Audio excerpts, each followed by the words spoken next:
കഴിഞ്ഞ ദിവസമാണ് UPSC എക്സാംസിൻ്റെ civil service എക്സാംസിൻ്റെ result വന്നത്.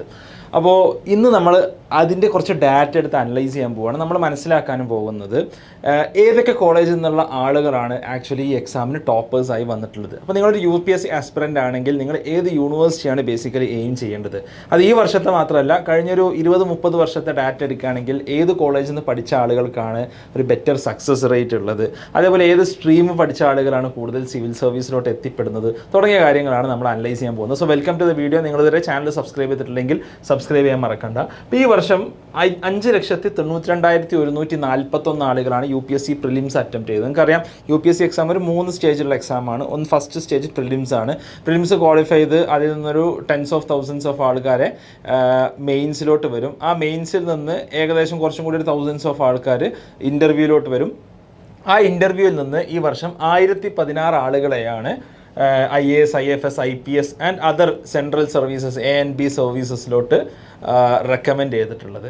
ഓക്കെ, ഇതിൽ IAS, IFS, IPS ഒക്കെ മേ ബി ഒരു IAS പ്രാവശ്യം 180 ആണ്, IFS എനിക്ക് തോന്നുന്നു 30 or 40, IPS അറൗണ്ട് 200. അപ്പോൾ അങ്ങനെ ഒരു 400 സീറ്റ്സാണ് ഇതിലോട്ട് ഉണ്ടാവുക. ബാക്കി മറ്റ് സെൻട്രൽ സർവീസസിലോട്ടാണ് മറ്റ് 700 ആളുകൾ അല്ലെങ്കിൽ 600+ ആളുകൾ പോവുക.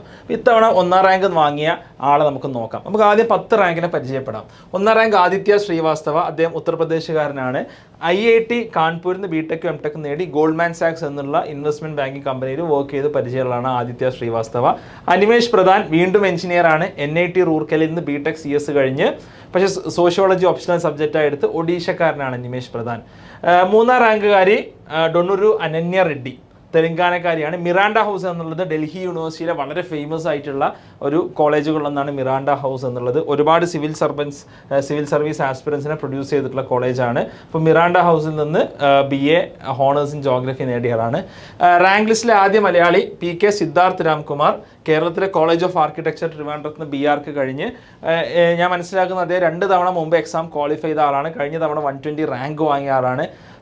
IPS ട്രെയിനിയായിട്ട് വർക്ക് ചെയ്യുന്നു. ഇദ്ദേഹം വീട്ടുകാരെ ആരോടും പറയാതെയാണ് വന്ന എക്സാം എഴുതി ഈ വർഷം 4ാം റാങ്ക് വാങ്ങിയത്. നമുക്ക് കേരളീയർക്ക് അഭിമാനമായത് എന്ന് കാണാൻ സാധിക്കും. അപ്പോൾ ഒരു ആർക്കിടെക്റ്റാണ് ബേസിക്കലി. റുഹാനി ഹരിയാനക്കാരിയാണ്. സെൻറ്റ് സ്റ്റീഫൻ കോളേജ്, വീണ്ടും ഡൽഹി യൂണിവേഴ്സിറ്റി ഒരുപാട് കോളേജസ് ഉണ്ട്. അതിൽ വളരെ ഫേമസ് ആയിട്ടുള്ളൊരു കോളേജുകളിലൊന്നാണ്. ഓൾറെഡി ഇന്ത്യൻ എക്കണോമിക് സർവീസ് ഓഫീസേഴ്സിൽ ഒരാളാണ്. ഓക്കെ, അപ്പോൾ ഓൾറെഡി ഒരു ബ്യൂറോക്രാറ്റ് ആണ്.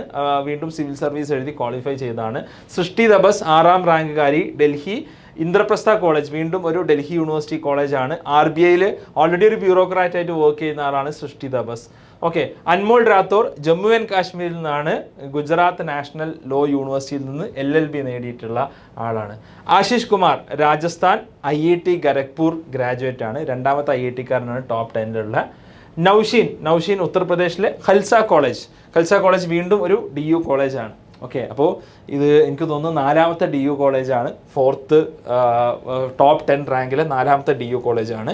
10ാം റാങ്കുകാരി ഐശ്വര്യം പ്രജാപതി, NIT ഉത്തരാഖണ്ഡ്, 2ാമത്തെ NIT-കാരിയാണ്.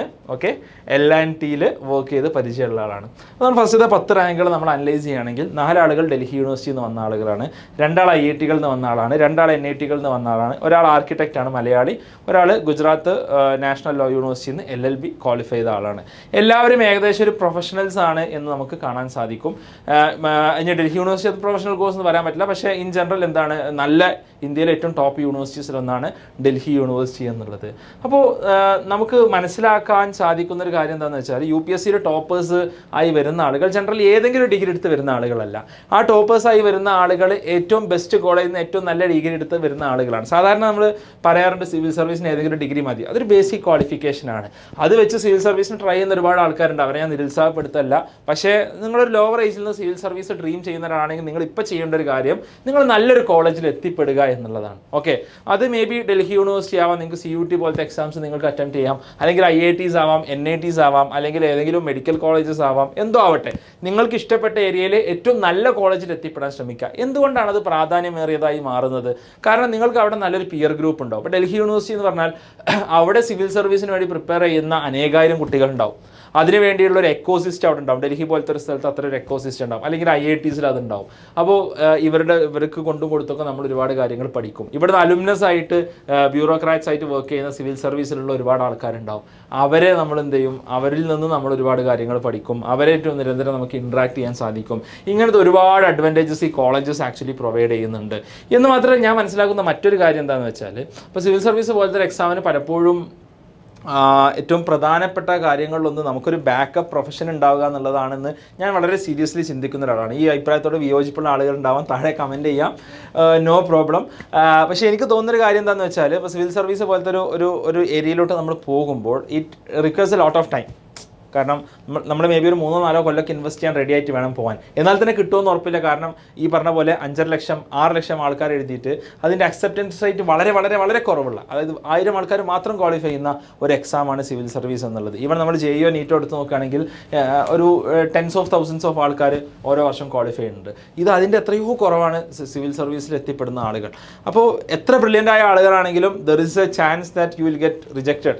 ആൻഡ് ഈ പറഞ്ഞ ആളുകളൊക്കെ പല ആളുകളും ടോപ്പ് റാങ്കിൽ എത്തിയിട്ടുള്ള നമ്മളെ ഇപ്പോൾ മനസ്സിലാക്കിയത് കുറച്ച് വർഷങ്ങൾ അധ്വാനം ചെയ്തിട്ടാണ്. അത് 1, 2, 3 വർഷം, ചിലപ്പോൾ 4, 5ാമത്തെ അറ്റംപ്റ്റ് എഴുതിയ ആളുകൾ ഇതിലുണ്ടാവാം, ഫസ്റ്റ് അറ്റംപ്റ്റിൽ കിട്ടിയവരും ഉണ്ടാവാം കേട്ടോ. അപ്പോൾ ഇത് എന്താ പറയുക, കുറേ അൺപ്രഡിക്റ്റബിൾ ഫാക്ടേഴ്സ് ഇതിലുണ്ട്. അപ്പോൾ നിങ്ങൾക്ക് എപ്പോഴും നല്ലൊരു ബാക്കപ്പ് പ്രൊഫഷൻ ഉണ്ടാവുക എന്നുള്ളതും നിങ്ങൾക്ക് മറ്റ് ബാക്കപ്പ് ഓപ്ഷൻസ് ഉണ്ടാവുക എന്നുള്ളതും വളരെ പ്രധാനപ്പെട്ട ഒരു കാര്യമാണ്. ഇത് നമ്മൾ കേരളത്തിലെ ഈ വർഷത്തെ ടോപ്പേഴ്സിനെ എടുത്ത് നോക്കുകയാണെങ്കിൽ, Siddharth Ramkumar college of architecture Trivandrum, Vishnu Sasikumar saint Stephen's college Delhi 31 rank, വീണ്ടും Delhi university. PP Archana GEC കണ്ണൂരിൽ നിന്ന് ഇലക്ട്രിക്കൽ എഞ്ചിനീയറിംഗ് കഴിഞ്ഞ ആളാണ്. Bencho P Jose saint Stephen's college, വീണ്ടും ഡൽഹി യൂണിവേഴ്സിറ്റി BSc മാത്സ്. അതേപോലെ Kasturi Shah Kerala university BA English language and literature.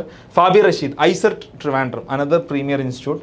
Annie George 93rd rank Kerala university BSc zoology. ഇതിൽ നിന്നും വലിയൊരു നമ്പർ ഓഫ് ആളുകൾ ഡൽഹി യൂണിവേഴ്സിറ്റി അല്ലെങ്കിൽ കേരളത്തിലൊരു പ്രീമിയർ കോളേജുകൾ, ഇന്ത്യയിലെ പ്രീമിയർ കോളേജുകളിൽ നിന്ന് കഴിഞ്ഞിറങ്ങിയ ആളുകളാണ് എന്ന് നമുക്ക് കാണാൻ സാധിക്കും. ഇനി കഴിഞ്ഞ 5 വർഷത്തെ കേരളത്തിലെ ടോപ്പേഴ്സിനെ എടുത്ത് നോക്കുകയാണെങ്കിൽ, സിദ്ധാർത്ഥ് ആർക്കിടെക്ട് ഞാൻ പറഞ്ഞു, ഗഹന നവ്യ ജെയിംസ് പാല അൽഫോൺസോ കോളേജിൽ നിന്ന് ഒരു ടോപ്പറായിരുന്നു, എല്ലാത്തിനും ടോപ്പറായിരുന്നു, നെറ്റും JRFും കിട്ടിയ ഒരാളാണ്.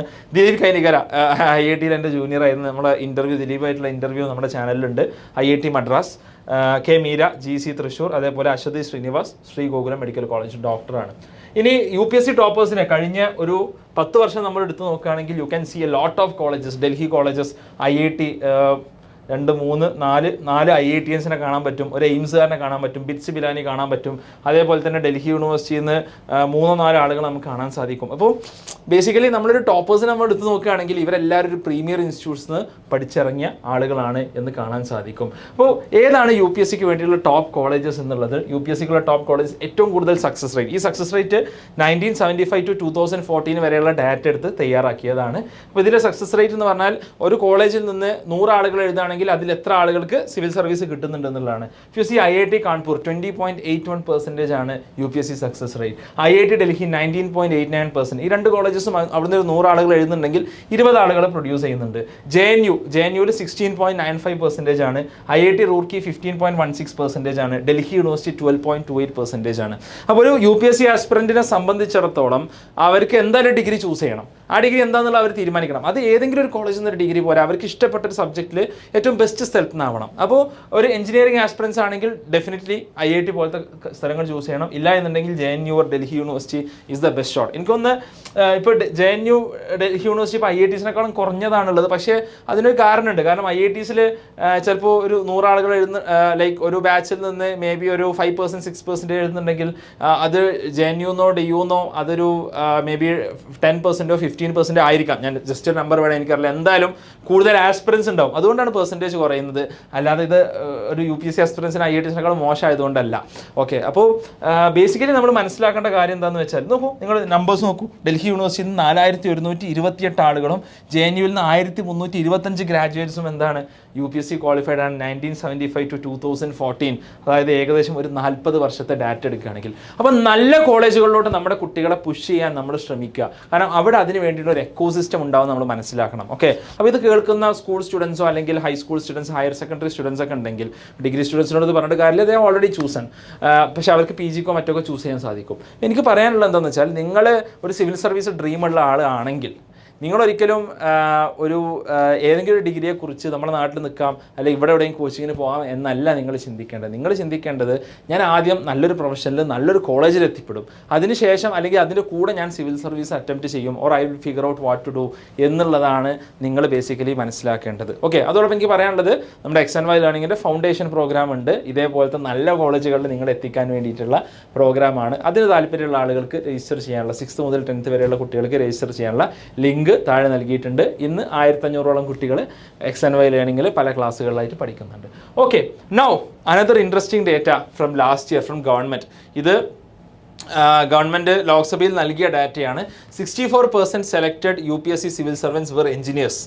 ഓക്കെ, എഞ്ചിനീയേഴ്സ് ആണ് ഏറ്റവും പ്രിഡോമിനൻ്റ് ആയിട്ടുള്ളത്. ഓക്കെ, ഓൾ ഇന്ത്യ സിവിൽ സർവീസസിൽ 2017 മുതൽ 21 വരെ കഴിഞ്ഞൊരു 5 വർഷത്തെ ഡാറ്റ എടുത്ത് നോക്കുകയാണെങ്കിൽ IAS IPS IAFSൽ 63% എഞ്ചിനീയേഴ്സ് ആണ്. 4371 കാൻഡിഡേറ്റ്സ് ആ 5 വർഷം ക്വാളിഫൈ ചെയ്തതിൽ 76% സയൻസ് സ്ട്രീമിൽ നിന്നുള്ള ആളുകളാണ്. അപ്പോൾ ജനറലി ഉള്ളൊരു ധാരണ ഉണ്ട്, ഹ്യൂമാനിറ്റീസ് സ്ട്രീമാണ് UPSCക്ക് വേണ്ടി ചൂസ് ചെയ്യേണ്ടത്. അങ്ങനെയൊന്നുമില്ല, ഏതോ നിങ്ങൾക്ക് ചൂസ് ചെയ്യാം. Data shows that 76% from the science stream, അതിൽ തന്നെ 63% ഫ്രം എഞ്ചിനീയറിംഗ് ബാക്ക്ഗ്രൗണ്ട്. ഇതെന്തുകൊണ്ടാണെന്നുള്ളത് ചിന്തിച്ചിട്ടുണ്ടോ? ഇത് ഞാൻ ഇങ്ങനത്തെ റീലിട്ടപ്പോൾ ഒരുപാട് നെഗറ്റീവ് കമൻറ്റ്സ് വന്നു. ഇയാളെന്താ ഫുൾ എഞ്ചിനീയേഴ്സിനെ അങ്ങനെ പറയുന്നു ഇങ്ങനെ പറയുന്നു, ബാക്കിയുള്ളവർക്ക് ബുദ്ധിയില്ല.